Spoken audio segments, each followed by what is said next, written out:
Varias preguntas me han llegado respecto a la Odisea y Filadelfia.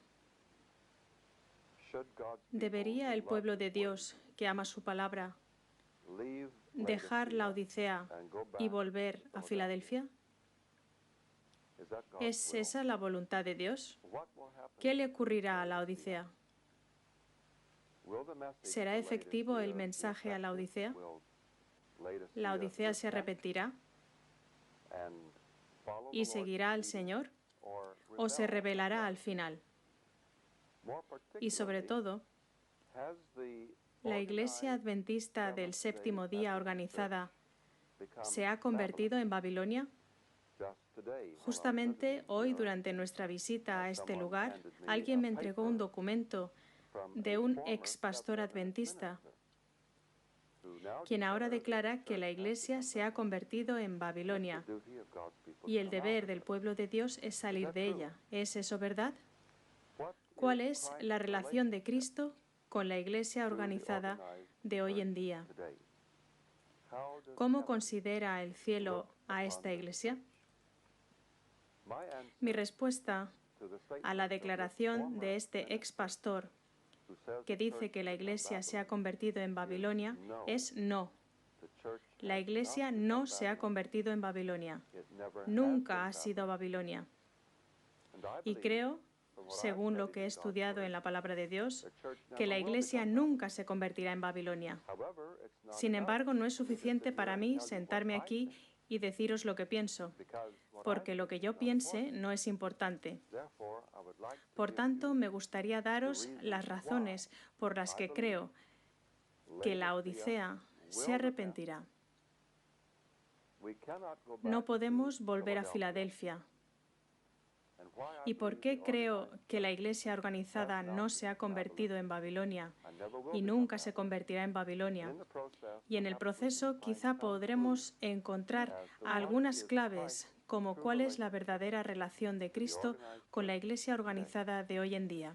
Si encontramos esa clave y descubrimos cuál es la relación de Cristo con esta Iglesia, entonces todo aquel que ama al Señor Jesucristo deberá tener, por supuesto, esa misma relación. Así que primero vayamos a Apocalipsis capítulo 3 y si tenéis vuestras Biblias, abridlas por favor por el mismo pasaje y estudiemos la Biblia juntos. Versículo 14. Y escribe al ángel de la iglesia en la Odisea. Notemos que el mensaje no está dirigido a la iglesia de la Odisea, sino al ángel de la iglesia. Y en el capítulo 1 de Apocalipsis, versículo 20, el Señor deja muy claro que los ángeles de las 7 iglesias son distintivamente diferentes de las 7 iglesias. Los ángeles son las 7 estrellas que están en la mano derecha de Cristo. Y esta es una clara alusión al ministerio o liderazgo de la Iglesia. Este mensaje está dirigido, por tanto, al liderazgo de la Iglesia de la Odisea. Podéis leer sobre esto en Obreros Evangélicos, página 13, Hechos de los Apóstoles, página 586 y Testimonios, volumen 1, páginas 41 a la 44, donde se comenta el mensaje a la Odisea y deja muy claro que este mensaje está dirigido a la última iglesia de la historia del mundo, justo antes de la segunda venida de Cristo. El volumen 6, página 77, comenta sobre esto. En Mensajes Selectos, tomo 2, página 66, leemos que el mensaje de la Odisea está específicamente dirigido a la Iglesia Adventista del Séptimo Día y, por supuesto, a su liderazgo. Continuemos leyendo el versículo 14. He aquí el amén, el testigo fiel y verdadero. La palabra amén indica que este es el último mensaje que llega a la Iglesia. Los ángeles de las 7 iglesias representan el liderazgo en 7 periodos de la historia del mundo, desde el tiempo de los apóstoles hasta la segunda venida de Cristo. Y Cristo se presenta en el mensaje como el testigo fiel y verdadero. Dice esto: yo conozco tus obras, que ni eres frío ni caliente. Ojalá fueses frío o caliente, pero por cuanto eres tibio y no frío ni caliente, te vomitaré de mi boca. Ahora bien, algunas personas leen este pasaje como si fuera una promesa de que Cristo va a rechazar definitivamente a la Odisea. Pero me gustaría llamar vuestra atención al término griego en este pasaje. Literalmente dice melo se emesai. Y si conocéis la palabra emético, la cual significa algo que te hace vomitar, podéis reconocer el verbo o el infinitivo emesai. Melos significa estoy a punto. Literalmente estoy a punto de vomitarte. Es lo que lee el pasaje. Entonces, ¿qué significa estoy a punto de vomitarte de mi boca? Por favor, volvamos a Juan capítulo 4 y versículo 47. Mantened vuestro dedo en Apocalipsis capítulo 3. Juan capítulo 4 y versículo 47. Aquí había un chico que estaba muy enfermo. Y este noble oyó que Jesús salió de Judea para ir a Galilea. Fue a él y le propuso que fuera y sanara a su hijo, porque estaba a punto de morir. Y esta es la misma expresión en griego, melo. El chico estaba a punto de morir, pero el chico no murió. Esta es la idea. Así que volvamos a Apocalipsis capítulo 3, versículo 16, donde dice, te vomitaré de mi boca. En griego dice, estoy a punto de vomitarte. No es una promesa que esté haciendo. Así que está pidiendo al ángel de la iglesia de la Odisea que se arrepienta. Y si ellos lo hacen, entonces no nos vomitará de su boca. Versículo 17, porque tú dices, yo soy rico y me he enriquecido. De nuevo aquí el griego es interesante. Dice, plousioz eimi kai peploutika. Si reconoces la palabra plutócrata, la cual derivamos de estas palabras griegas, significa una persona muy rica. Lo que es literalmente, nos dicen lo rico que yo soy y me he enriquecido. Esta es una predicción inspirada de nuestro alarde actual. Somos ricos, nos hemos enriquecido con una comprensión de la justicia por la fe como resultado de una aceptación asumida y supuesta del mensaje tanto en Minneapolis como después. Creo que la mayoría de nuestros ministros, la mayoría de nuestros líderes y la mayoría de nuestro pueblo tienen la idea de que no hay ningún problema con nuestra comprensión de la justicia por la fe. Aceptamos el mensaje, lo tenemos, somos ricos y nos hemos enriquecido. Incluso el Señor nos dice que no lo sabemos. Sin embargo, de todas las 7 iglesias, todos los 7 ángeles de las 7 iglesias dice, tú eres increíblemente desventurado, miserable, pobre, ciego y desnudo. Los hechos de la historia así lo demuestran, y Ellen White lo indica también muy claramente. Pero el mensaje de justicia por la fe dado a esas personas en 1888 no fue aceptado. No estoy diciendo que la Iglesia rechazó el mensaje. He escuchado decir eso a alguien en Australia, pero yo no estoy diciendo eso. Eso no es cierto. Nunca lo he dicho y no creo que puedas encontrar en mis escritos ni una declaración que diga que la Iglesia rechazó este preciosísimo mensaje. No. Cada vez que los miembros laicos tuvieron una oportunidad de escuchar el mensaje, respondieron con alegría. Ellos aceptaron alegremente el mensaje. La verdad es que el liderazgo rechazó el mensaje y por lo tanto nunca tuvo la oportunidad de llegar a la gente sin distorsión, sin oposición y por tanto el pueblo nunca tuvo la oportunidad ni siquiera de rechazarlo. No lo habrían rechazado. Leemos en Salmos 110, versículo 3, tu pueblo se te ofrecerá voluntariamente en el día de tu poder. Los miembros laicos responderán una vez que el mensaje les llegue sin distorsión y sin oposición. El Señor dice, te aconsejo, versículo 18, que de mí compres oro refinado en fuego, para que seas rico, y vestiduras blancas para vestirte, y que no se descubra la vergüenza de tu desnudez, y unge tus ojos con colirio para que veas. Yo reprendo y castigo a todos los que amo. Vemos que no nos gusta tener un mensaje que nos rechace.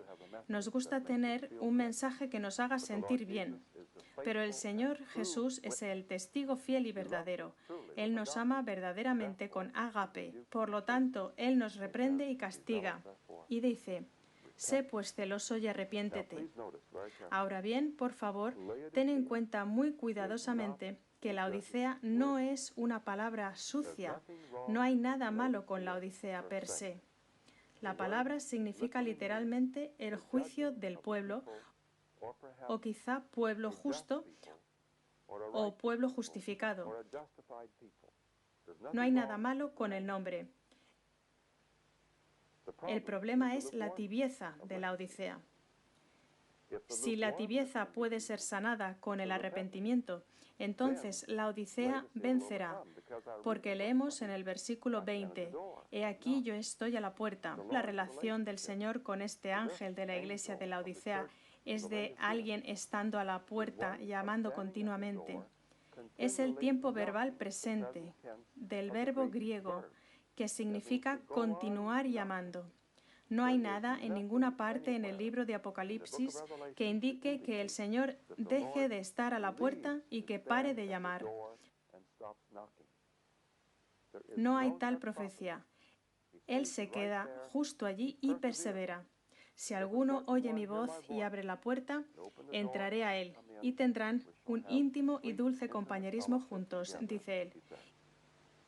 Y después el versículo 21, refiriéndose no solo a los individuos de la Odisea, se puede aplicar individualmente. Sin embargo, el texto se dirige al ángel de la iglesia de la Odisea, al cuerpo de liderazgo de la iglesia. Está dirigido de forma corporativa.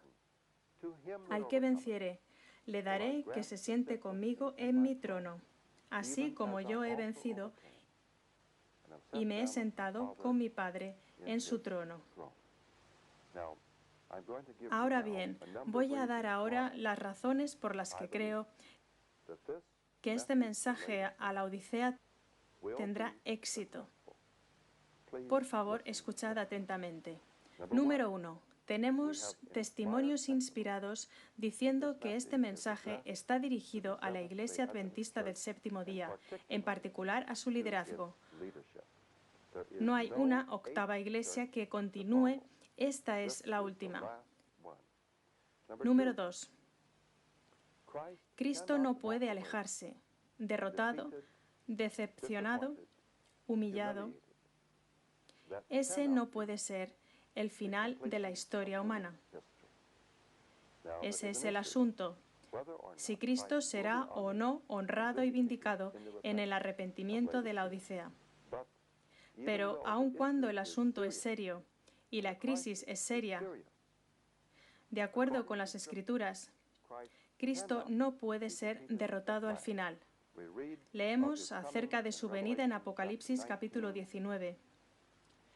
Entonces vi el cielo abierto, y aquí un caballo blanco, y el que lo montaba se llamaba Fiel y Verdadero.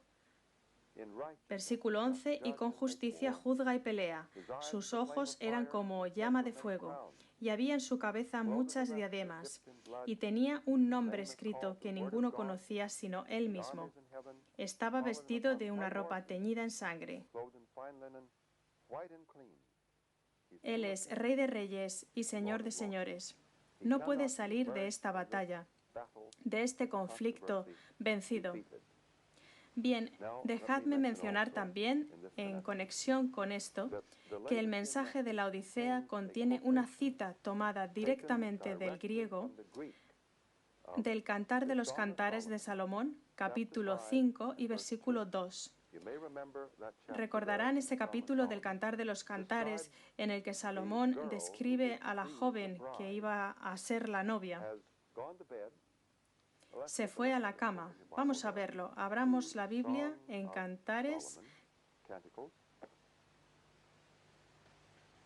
capítulo 5, versículo 1. Yo vine a mi huerto, oh hermana, esposa mía, he recogido mi mirra y mis aromas, he comido mi panal y mi miel, mi vino y mi leche he bebido. Comed, amigos, beben en abundancia, oh amados. Versículo 2. Ahora habla ella. Yo dormía, pero mi corazón velaba. Es la voz de mi amado que llama. Ábreme, hermana mía. Y por cierto, la palabra hermana en hebreo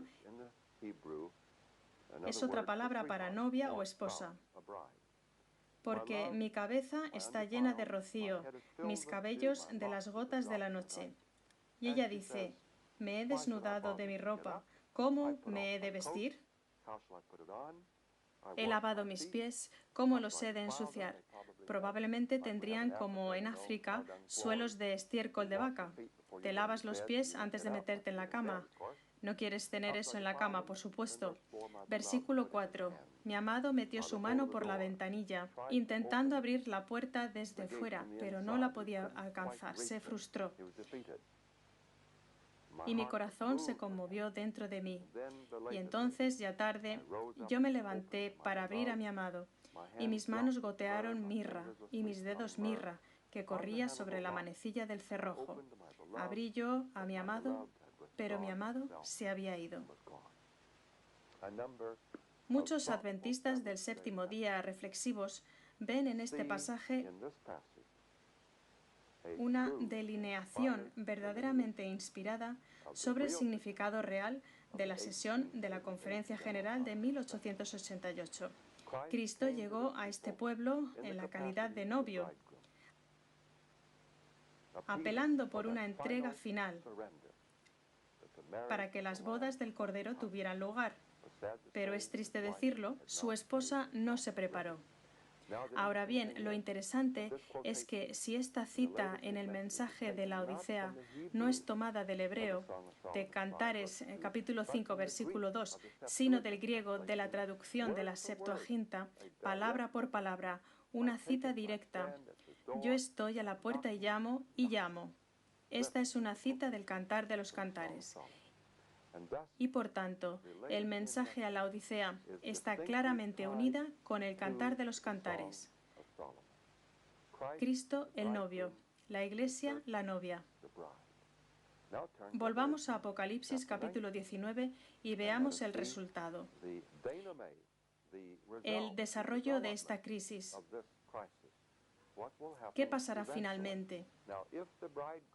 Si el novio nunca es vindicado, si la novia continúa aplazándolo, nunca lo deja entrar, nunca se casan, entonces Cristo será derrotado. Pero leamos lo que dice aquí, Apocalipsis 19, versículos 7 y 8. Gocémonos y alegrémonos, y démosle gloria, porque han llegado las bodas del Cordero, y su esposa se ha preparado. Y a ella se le ha concedido que se vista de lino fino, limpio y resplandeciente, porque el lino fino es las acciones justas de los santos. Y así la victoria completa está asegurada con la promesa de la palabra de Dios. Puede tener la certeza de que a Satanás nada le complacería tanto como la derrota final de Cristo, de su llamado de amor a su futura esposa. Volvamos a Apocalipsis capítulo 12. Allí tenemos la historia de la Iglesia en todas las épocas, desde el tiempo de los apóstoles hasta la segunda venida de Cristo. Apocalipsis 12 es paralelo a Apocalipsis 2 y 3, las 7 iglesias. Leemos aquí sobre cómo Satanás acusa al pueblo de Dios día y noche. Versículo 11. Pero ellos le han vencido por medio de la sangre del Cordero y de la palabra del testimonio de ellos, y menospreciaron sus vidas hasta la muerte. Y después la historia continúa. Llegamos al versículo 17, donde el dragón, el diablo, se aira, está furioso con la mujer, la Iglesia, y se fue a hacer guerra contra el resto de la descendencia de ella, los que guardan los mandamientos de Dios y tienen el testimonio de Jesucristo. Es inconcebible que Satanás, el dragón, vaya a vencer la batalla, porque a lo largo de toda la historia, el pueblo de Dios lo vence por la sangre del Cordero. Y así el remanente también debe vencerlo. Tuve un maestro en la universidad, un profesor de Biblia que vino de Australia, y debo decir que aprendí más de este profesor de Biblia australiano que de cualquier otro profesor de Biblia en mi vida. Su nombre era Lindsay A. Chemist, y a menudo nos decía a los jóvenes en clase que la batalla del dragón contra la mujer se manifiesta en dos direcciones.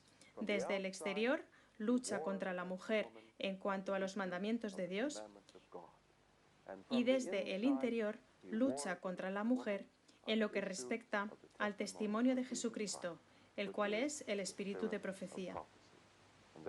Y esto ha sido verdaderamente así a lo largo de la historia. Apocalipsis describe a una Laodicea que se arrepentirá y vencerá finalmente. Número 3. Ninguna rama ha crecido jamás. Ninguna rama puede crecer jamás. He hablado con personas aquí en Australia, me iré en unos días, pero han venido personas a hablar conmigo y conocí a un caballero que estaba tan desconcertado y tan perplejo por la mundanalidad y la apostasía que pensaba que había en la iglesia organizada, que se fue, dijo él, a la iglesia reformada aquí en Australia. Y él pronto vio que ellos no tenían la respuesta y volvió a la iglesia organizada de nuevo. Ninguna rama tiene la respuesta. Si seguimos a alguna de las ramas, saldrán hacia todas direcciones. No están unidas. No hay manera de unir al pueblo de Dios. Número 4. Ninguna rama puede tener éxito en esta obra de advertir al mundo,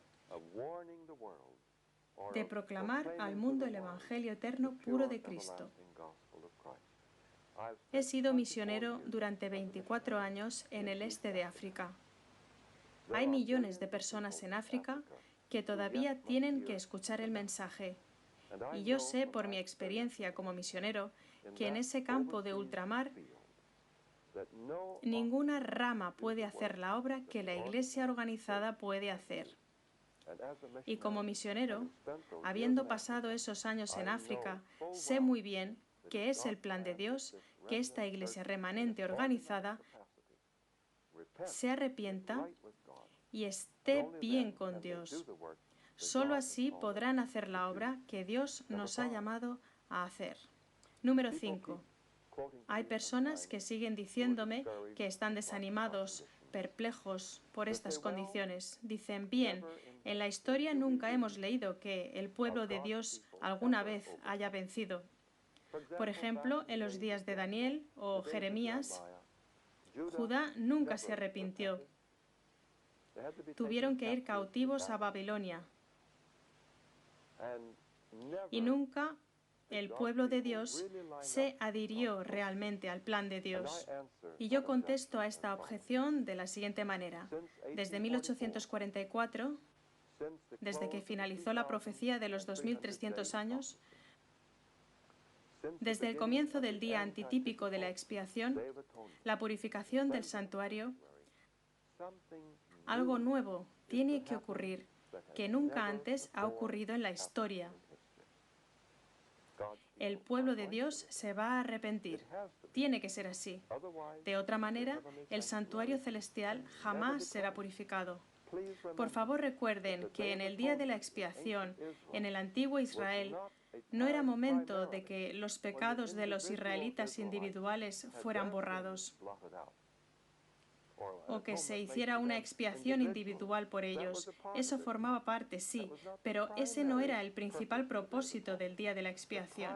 El principal propósito del día de la expiación típico en la antigüedad era que la nación de Israel, de forma corporativa, el pueblo corporativo de Israel, se reconcilie en la expiación final ese año, y sus pecados como cuerpo, de forma corporativa, sean borrados. La expiación fue hecha para Israel como cuerpo, de forma corporativa. Y así, en estos últimos días, el sumo sacerdote está expiando al cuerpo, de forma corporativa, al Israel moderno, la iglesia remanente. Como individuos, tenemos una parte en esto, sí, es cierto. Debemos cooperar individualmente con nuestro sumo sacerdote celestial, pero en un sentido corporativo, como cuerpo, debemos cooperar con él. De otro modo, él nunca será vindicado, ni el santuario será purificado en estos últimos días. Número 6. La organización de la iglesia per se no es el problema. No hay nada malo con la organización per se. El problema está en los corazones no santificados e inconversos. Y cuando el Espíritu de gracia y súplica tome parte entonces la obra de Dios, podrá ser finalizada por su iglesia organizada. Vayamos a Zacarías. Aquí encontramos una profecía que es muy significativa y creo que rara vez es considerada hoy en día. Que el Señor nos bendiga con estas palabras inspiradas y que tengan significado para nosotros. Zacarías capítulo 12. Bien, el marco aquí es realmente el fuerte clamor. Versículo 8. En aquel día Jehová defenderá al morador de Jerusalén. El que entre ellos fuere débil, en aquel tiempo será como David, y la casa de David como Dios, como el ángel de Jehová delante de ellos. Maravillosa profecía de la gloriosa finalización de la obra de Dios. Cuando el fuerte clamor sea dado y el mundo sea iluminado con la gloria del mensaje de aquel cuarto ángel. Ahora el versículo 10. Bien, el versículo 9 habla sobre la persecución que vendrá. Versículo 10. Y derramaré sobre la casa de David y sobre los moradores de Jerusalén espíritu de gracia y de oración. Y mirarán a mí, a quien traspasaron, y llorarán como se llora por hijo unigénito, afligiéndose por él como quien se aflige por el primogénito.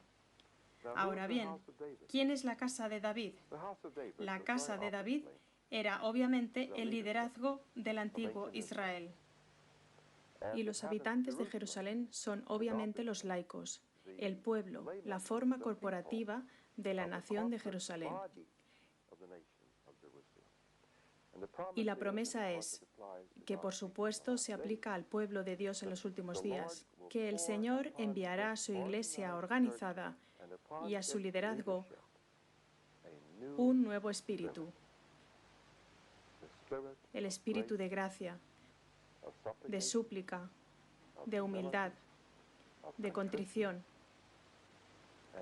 Y el pueblo de Dios y el liderazgo del pueblo de Dios finalmente reconocerá la verdad de la dimensión de su culpa ante el cielo. Esto es, la crucifixión de Cristo. Y mirarán a mí, a quien traspasaron. Ahora bien, algunos pueden decir que esto debe aplicarse a los judíos. Ellos crucificaron a Cristo, no nosotros. Ellos vivieron hace 2000 años en aquel momento. Aquellos que realmente crucificaron a Cristo nunca se arrepintieron de sus hechos. Por ejemplo, Caifás, el sumo sacerdote, nunca se arrepintió. El Sanedrín nunca se arrepintió. Por supuesto, José de Arimatea, Nicodemo, ellos se arrepintieron, sí, como individuos, pero no la casa de David, no los habitantes de Jerusalén, de ninguna manera. El antiguo Israel sufrió el más amargo final. Apedrearon a Esteban y así llenaron su copa llena de impenitencia hasta el más amargo final. Fue rechazado como pueblo de Dios. Esta es una profecía que se aplica al Israel moderno de hoy. Capítulo 13, versículo 1, continuando el mismo pasaje, van juntos. En aquel tiempo, cuando miren a quien traspasaron y se arrepientan, habrá un manantial abierto para la casa de David y para los habitantes de Jerusalén, para la purificación del pecado y de la inmundicia. Aquí está la purificación del santuario celestial, ante nuestros ojos. Y por favor hagan un cuidadoso estudio de la palabra inmundicia. No es sinónimo de pecado. Se usan dos palabras. Hay un manantial abierto para el pecado y la inmundicia. Esto incluye el completo borramiento del pecado que ha sido desde hace tanto tiempo prometido y que debe tener lugar en los últimos días. Ahora bien, cada uno de nosotros, en la Iglesia, tenemos una tarea, y es la de cooperar con Cristo. El Señor podría hacer mucho más si hubiese alguien dispuesto a cooperar con Él. Puedo darles buenas noticias desde Estados Unidos. Cada vez más y más miembros laicos en Estados Unidos se están levantando para afirmar su libertad en Cristo y para demandar una reforma y un reavivamiento en la administración de la Iglesia organizada. Cada vez más. Y Dios está bendiciendo sus esfuerzos. No están creando ramificaciones. No están intentando abandonar la Iglesia. Están trabajando por una reforma, por un reavivamiento, para enderezar todo lo torcido que hay en la Iglesia. Y el triste desarrollo en los últimos años únicamente ha puesto de relieve la necesidad en las mentes de estos miembros laicos para dejar de ver la televisión y dejar de descuidar el estudio de la Biblia, ocuparse en estudiar la Biblia y llevar la causa de Cristo en sus corazones, y hacer algo para ayudar a ocasionar el cumplimiento de estas profecías inspiradas. Dios obrará si tiene agentes humanos que deseen cooperar con Él en el Espíritu de Cristo. Y la última de todas mis razones por las que creo que la Iglesia organizada se arrepentirá y el liderazgo se alineará con el programa de Dios es por las lecciones de la historia. Por un lado, Ellen White, tomemos su ejemplo. Ella nunca abandonó la Iglesia organizada. Ella nunca dejó de trabajar por la reforma y el reavivamiento en la Iglesia. Puedes decir, bien, las cosas no iban tan mal en los días de Ellen White, no como hoy en día. Le ruego que me perdone otra vez. Vea nuevamente la evidencia. Las cosas iban bastante mal en sus días. Lea los testimonios, lea sus advertencias, sus reprensiones, sus recriminaciones a los hombres en puestos de responsabilidad. Se le pondrán los pelos de punta al leer algunos de esos testimonios a los hermanos, escritos justo aquí, en Avondale, aquí mismo. Y aún así, nunca dejó la Iglesia, nunca perdió la esperanza. Ella continuó rogando a los hermanos, trabajando con los hermanos y cooperando con ellos ante Dios por una reforma y un reavivamiento. Y después considere las lecciones de la historia, del tiempo del Antiguo Testamento, el tiempo de Elías, por ejemplo. La apostasía de Israel era terrible. Tenían a Jezabel dirigiendo la nación al horrible desastre de la adoración a Baal. ¿Lo sabía? En Testimonios para los Ministros, páginas 467 y 468, Ellen White dice que nuestro problema hoy es consecuencia directa de haber rechazado el mensaje en Minneapolis en 1888. Adoración a Baal, dijo ella, la religión del Israel apóstata. Vea que la moderna adoración a Baal es la adoración al yo, disfrazada, falsificada, como la adoración a Cristo. El mensaje equivocado de las iglesias guardadoras del domingo populares, su visión de la justicia por la fe, por la verdad pura que el Señor nos dio en el mensaje de 1888. Esto es precisamente a lo que se refería Ellen White en esta profecía como la adoración a Baal moderna. Y aún así, el profeta Elías nunca abandonó Israel en la época de su profunda apostasía y hambre. Él ministró al pueblo y al rey. Se levantó y dio su testimonio en favor de la verdad. Fijémonos en el tiempo de Jeremías, por ejemplo. Muchos años después, cuando el reino de Judá se convirtió en apóstata, como Israel lo hizo en los días de Elías. Cojamos a Jeremías como ejemplo. Él nunca dejó Israel, más bien Judá. Él se mantuvo fiel al rey, los nobles, el gobierno del antiguo Judá. Llevó su testimonio para el arrepentimiento, reavivamiento y reforma en el reino de Judá. Y entonces, en lo más alto de su apostasía, cuando la oscuridad era máxima, vemos a Jeremías que va y compra un terreno en Anatot para demostrar su confianza en el futuro de Israel. Pero finalmente, el programa de Dios se cumpliría. Y ahora, por último, ¿debería el pueblo de Dios de hoy en día abandonar la Odisea y volver a Filadelfia? Déjenme intentar contestar a esta pregunta tan sincera que muchos se están haciendo. Leen en Apocalipsis capítulo 2, más bien capítulo 3, de lo maravilloso que era el ángel de la iglesia de Filadelfia,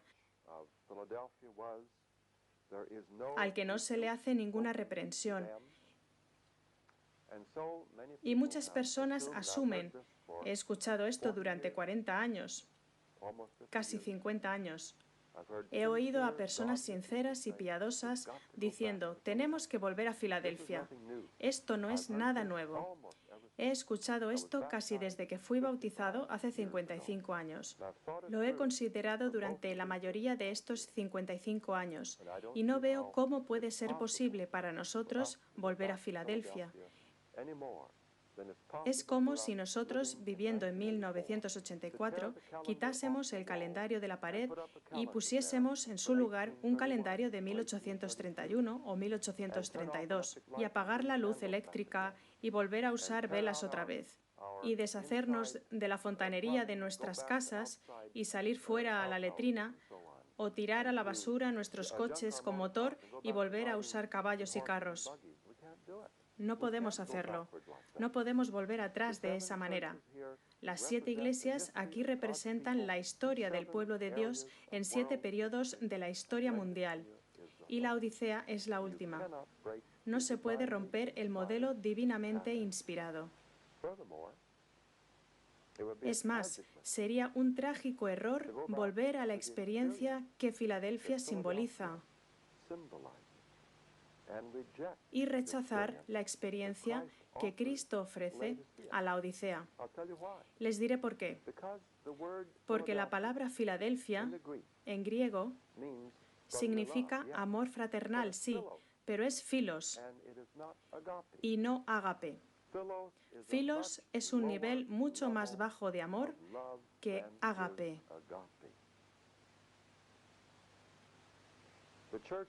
Aunque a la iglesia de Filadelfia no se le hace ninguna reprensión, ellos no tienen la experiencia de unión con Cristo que es absolutamente necesaria para el cuerpo de la iglesia que se convertirá en la esposa de Cristo. No podemos volver a la experiencia de los pioneros, de Guillermo Miller, o de los primeros adventistas de 1844 y de después, hasta 1856, cuando la Odisea fue declarada apropiada para nosotros en los últimos días. ¿Qué se le ofrece a la Odisea? En el versículo 20 de Apocalipsis 3, es una experiencia de intimidad con Cristo que nunca ha sido experimentada por ningún cuerpo organizado de creyentes en toda la historia. Este es el matrimonio, la intimidad del matrimonio, el cual es ofrecido al ángel de la iglesia de la Odisea. No podemos discutir este destino. Podemos rechazarlo y llegar a ser completos apóstatas, o podemos decir, amén, Señor, lo aceptamos y nos humillamos. Me han entregado algunas preguntas solicitando que las conteste. No pretendo ser lo bastante sabio como para responder a todas las preguntas que las personas puedan hacer, pero intentaré hacerlo lo mejor que pueda. La primera no es, de hecho, una pregunta, sino más bien una contribución a mi presentación. Si la Odisea tuviera que volver a Filadelfia como condición, Esto supondría un problema en lo que respecta a la puerta abierta y cerrada que se menciona en el mensaje a Filadelfia. Eso es Apocalipsis 3, versículos 7 y 8. Por favor, coméntelo.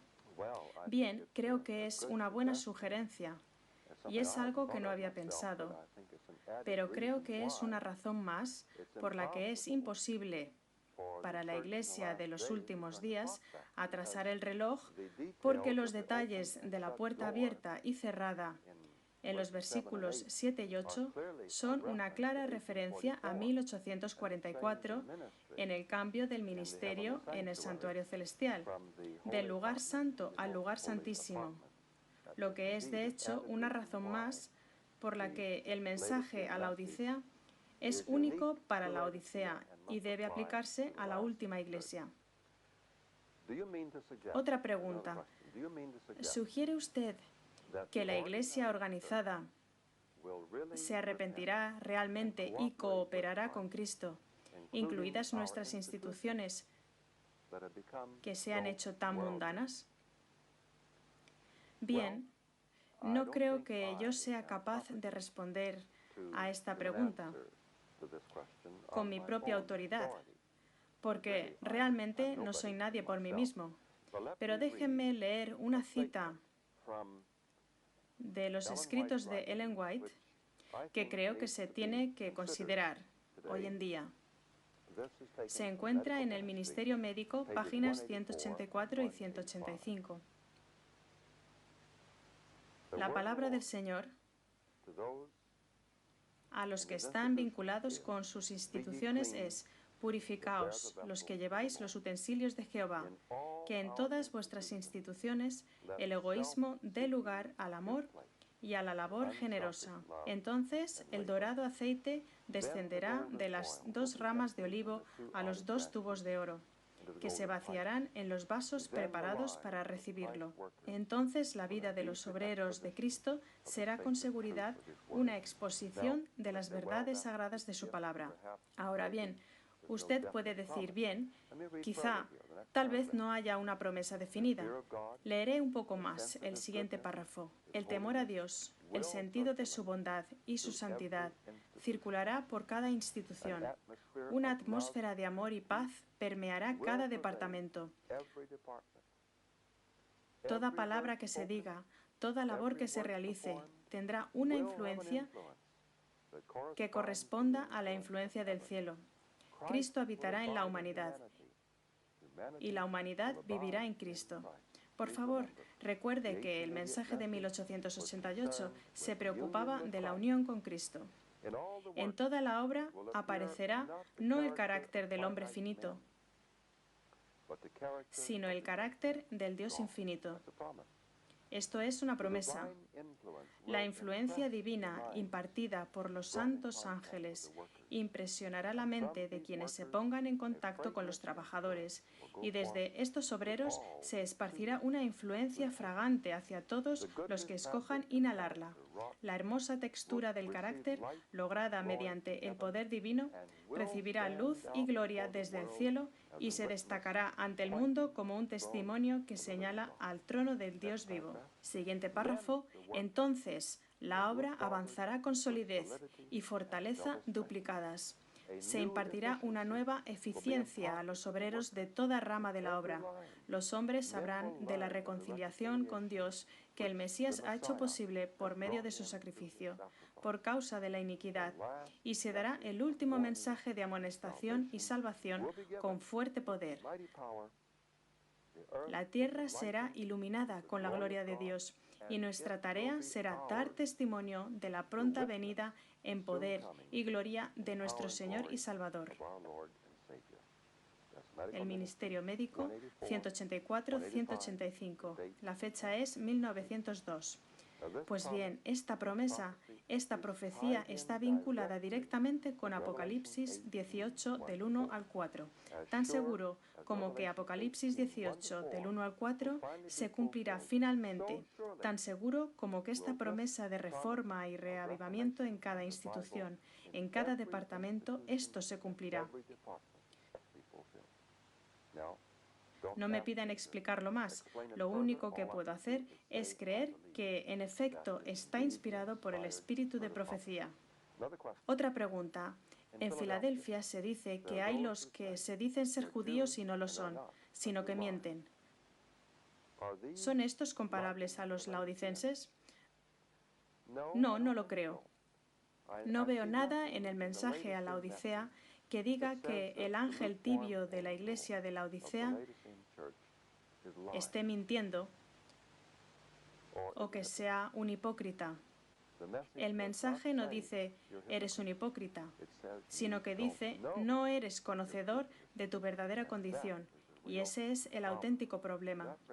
Y esto nos lleva a otra pregunta que está relacionada. A.T. Jones, en el boletín de la Conferencia General de 1893, sugiere que el problema de la Odisea es que no conoce su condición. Por tanto, la Odisea debe aceptar lo que la palabra de Dios dice. Eres desventurado, ciego, etc. Aunque no lo veas, debes aceptarlo. En otras palabras, la Odisea debería decir, sé que no soy conocedora. Y esta es la sugerencia de A.T. Jones. Y recuerdo haberlo leído en el boletín de la Conferencia General de 1893. Ahora bien, es posible que el paso de los años nos haya dado un poco más de comprensión madura de a lo que el Señor se está refiriendo aquí cuando dice no sabes. Mi último libro, publicado en Estados Unidos, He aquí yo estoy a la puerta y llamo, trata de forma considerablemente detallada este pasaje, no sabes. A la luz de la psiquiatría moderna, entendemos que hay una función inconsciente de la mente humana. No somos conscientes de las motivaciones ocultas de nuestro corazón. Podemos creer que nos motiva una preocupación por la justicia, cuando en realidad estamos motivados por una justicia propia, por un espíritu que busca las faltas en los demás.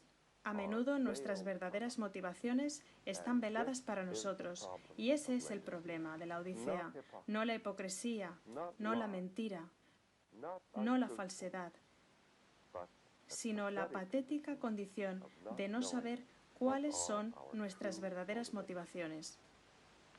Otra pregunta. Hace poco, un orador en Australia sugirió que él podría ser capaz de aplicar de nuevo no solo los 7 sellos de Apocalipsis 7. No, los 7 sellos están en el capítulo 6. Y las 7 trompetas de Apocalipsis, capítulos 8 y 9. Sino también las 7 iglesias de Apocalipsis 2 y 3. Él cree que puede volver a explicar estas cosas en una aplicación presente o futura. ¿Esto puede ser factible? Por favor, coméntelo. Bien, durante muchos años he escuchado a diferentes oradores. He leído a varios escritores que han intentado inventar una nueva aplicación a estas profecías. Y parece que siempre hay un grupo de personas en la Iglesia que están esperando algo nuevo que alguien pueda inventar, un enfoque innovador para interpretar las profecías. Debo confesar que estas cosas me preocupan. Eso no me hace feliz, porque, por un lado, de ninguna manera estas nuevas interpretaciones traen unidad a la Iglesia, sino que dividen, dispersan y fragmentan al pueblo de Dios. Ninguna interpretación de ese tipo es capaz de conseguir la confianza de lectores y estudiantes reflexivos, inteligentes y eruditos. Un pequeño grupo harán una interpretación en un sentido y dirán que tienen nueva luz, pero el cuerpo general de la Iglesia no verá luz en esas nuevas interpretaciones. Y de nuevo, déjenme decirles que no creo. He tenido el privilegio de ver que cualquier interpretación de este tipo no tiene sentido.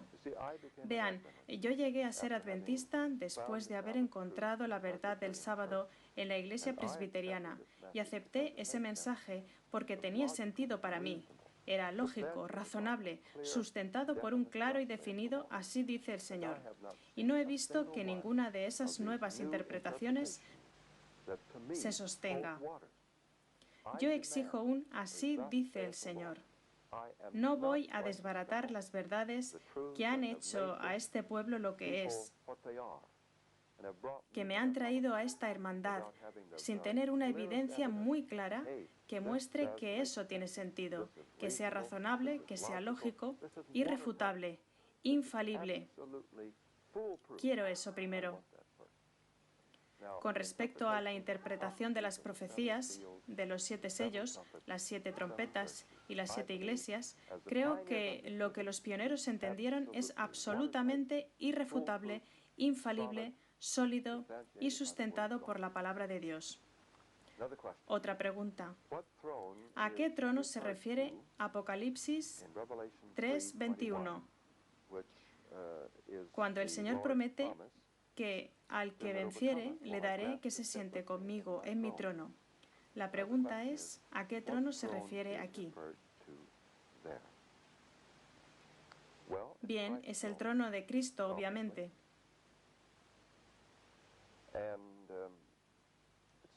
Y a mí me parece que para entender esto,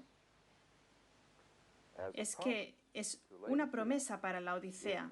Si te arrepientes y vences ese amor al yo, lo que ha obstaculizado tanto la obra de Dios, si tú cooperas conmigo como sumo sacerdote celestial,